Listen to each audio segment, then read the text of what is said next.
How to fix auto brightness on iPhone. To get started, first of all go ahead and open up the Settings application on your phone. Once you're here, go to Accessibility as shown. Go to the Vision section at the top and tap on Display and Text Size. Here, scroll down and go to the Auto Brightness feature at the end. You can turn off or on auto brightness from here.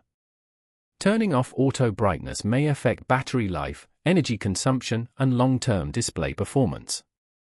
Alternatively, swipe down on the screen from the top right corner and open the Control Center.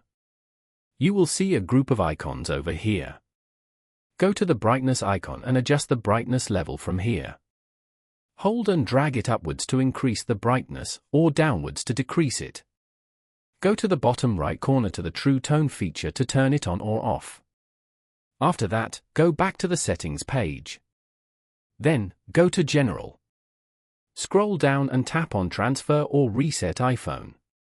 Here, tap on Reset. And then, select Reset All Settings. Following these steps, you can easily fix auto brightness on iPhone.